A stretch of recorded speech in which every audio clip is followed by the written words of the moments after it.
Hey everyone, welcome to the Weekly Movie Minute. I am Joe from Create Context, and today we are talking about Death of a Unicorn.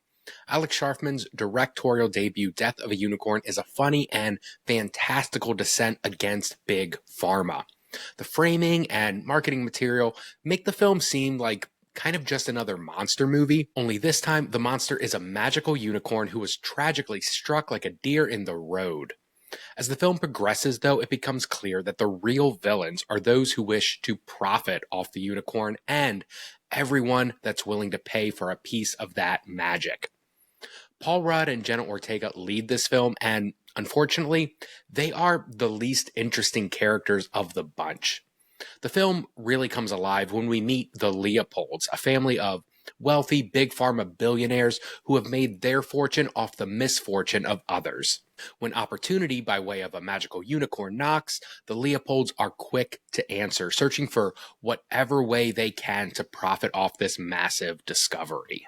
With the actual unicorn, here we can see some of the film budget's limitations start to show.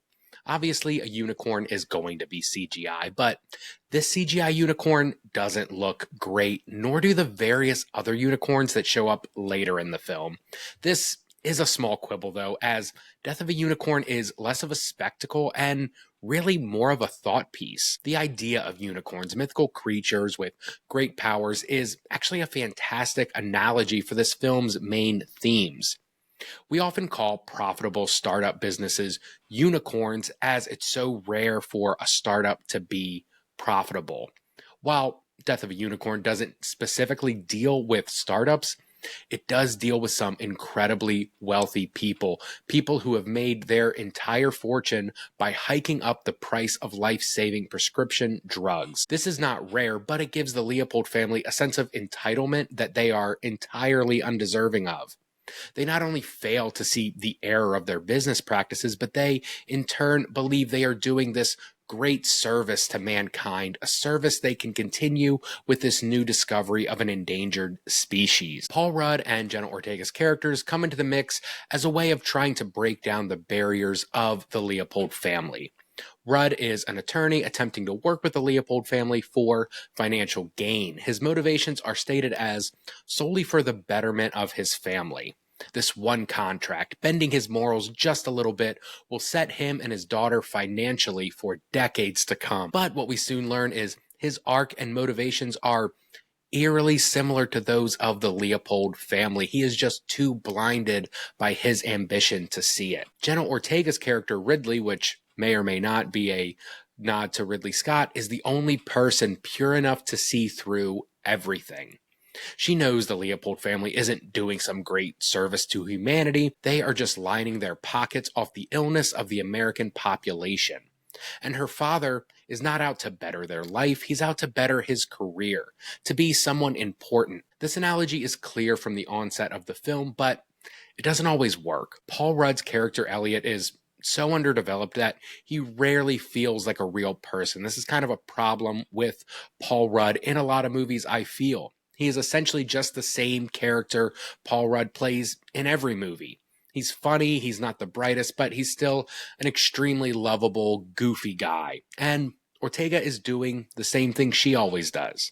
She's playing this precocious teenager who's just a little too smart for her own good. The Leopold family, on the other hand, is tremendous, and they bring a significant amount of flair to this film's family dynamic. Will Poulter is the standout as this party drug-loving, too big for his britches son. He delivers laughs every time he's on screen with his totally out-of-touch dialogue and eye-roll-inducing attempts at intellect. Téa Leoni is also fantastic as the matriarch figure of the family, who is clearly just waiting around for her older husband to pass away so she can inherit his vast fortune, and it's really great to see Téa Leoni in a movie again. It would have been super easy to just play this family off as another villainous, hated family, but the film does a great job of making us hate them, but not making us hate seeing them on screen. It's so fun whenever they're on camera. Director Alex Sharfman has been able to pull off the same trick that Rian Johnson did with his 2019 film,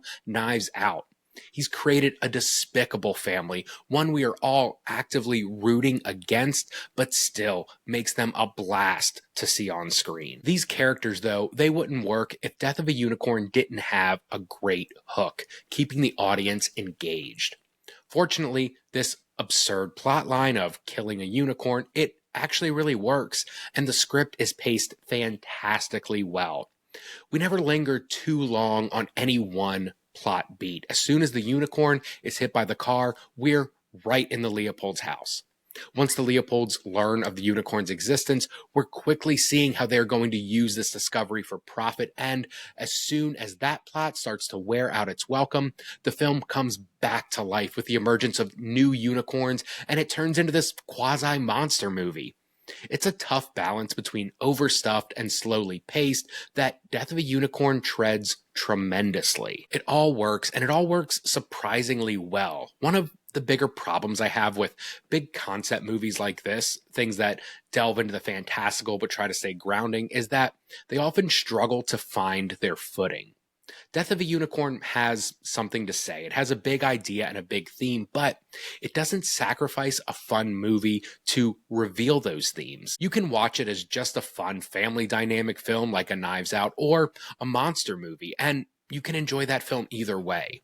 You can also look for these deeper meanings, piecing out all the bits of themes and ideas the writers have left for us to find, and it all works on that front as well. Death of a Unicorn is a fantastic time at the movies, and it's a great follow-up for A24 after their financial disaster Opus, a movie that I actually really did like. It's a big idea, a grand concept, but it doesn't get lost in its themes. It's just as enjoyable a watch as any low-budget sci-fi horror movie, but done with big-name actors and some fantastic performances. Paul Rudd and Jenna Ortega may be the weak links in the acting category, but they're also big enough names to bring people in to watch the rest of the family, and they do a well enough job grounding the film against the cartoonish Leopold family. I would recommend this film for anyone that's just looking for a fun time at the movie theater and wants just a little bit something more than the typical movie you're gonna see in theaters. Its ideas and themes aren't as big as something like The Brutalist, and it doesn't even deliver as well on these themes as something like Companion did, but Death of a Unicorn is a great little movie with some laughs, poking fun at the ultra-rich while they are torn apart by unicorns. If you like Death of a Unicorn and you're looking for something similar, I have a few recommendations. First, I check out Rian Johnson's 2019 film, Knives Out. I recommend this movie basically because the family and location in Death of a Unicorn feels like direct inspirations from the Thrombey family in Knives Out. Knives Out centers on a family whose patriarchal member has been murdered, and Detective Benoit Blanc begins to investigate the family. He soon learns that every member of this family is so wild and sleazy that it could literally be any one of them who murdered this poor man on his 85th birthday. Knives Out is a fantastic film, and in my opinion, one that is superior to its Netflix-only sequel, Glass Onion, though that movie is quite fun as well. Next, I check out The Wolfman from 1941, the original one, not the weird pseudo-remake that came out earlier this year.